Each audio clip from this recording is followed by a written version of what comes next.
Welcome to the 97070 show. Here are your hosts, Mary Kimball and myself, Brett Thompson.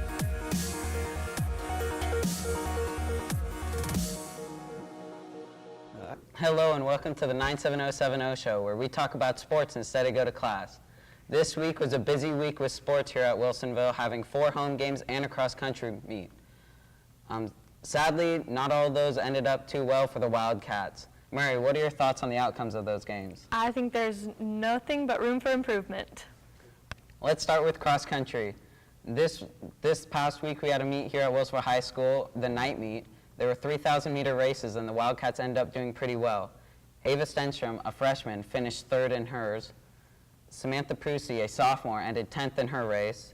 Isaac Boger, a junior boy, ended up 39th in his race. And Nick Whitaker and John Palmer ended 7th and 8th in their races. Mary, what were your thoughts on that? I think considering there are over 90 teams, that's a great showing for the Wildcats. Me too. All right, now let's talk about some volleyball. This past week, the Wildcat volleyball team hosted 2 home games, one against Park Rose and one against LaSalle. The Wildcats came out with all guns blaring against Park Rose, ended up winning 3-0 in that best-of-5 series. Sadly, when they played LaSalle, they came out with that same fire, but LaSalle was just a little too much for them to handle, winning 3-1 against the Wildcats. The Wildcats showed a lot of fight, and I think that there's a bunch of potential for those girls. Last Thursday, the Wildcat girls soccer team hosted the Tigers at a soccer match here at Randall Stadium.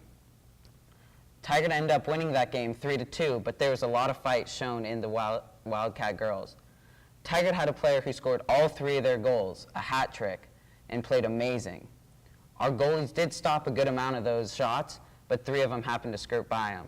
The Wildcats ended up scoring a goal right before halftime and right before the end of the game to make it a close game. It was a fun game to watch, and I think with this new coach, he has a lot of potential to bring the Wildcats back to their winning ways. Last Tuesday, the boys soccer team played the Bend Lava Bears at home.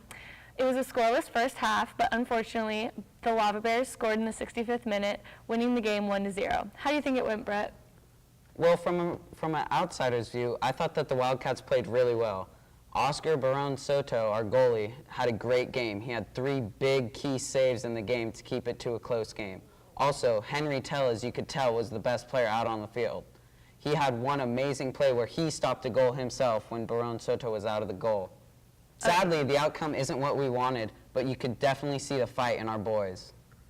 Better luck next time to boys soccer.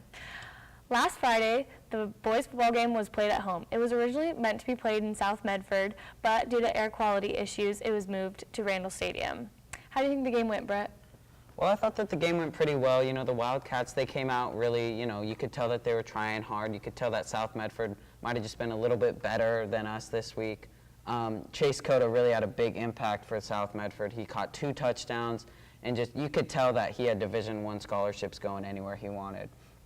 What happened in the 4th quarter? The 4th quarter, sadly, Fernando Salazar, our best lineman, got ejected for a play that was actually pretty controversial.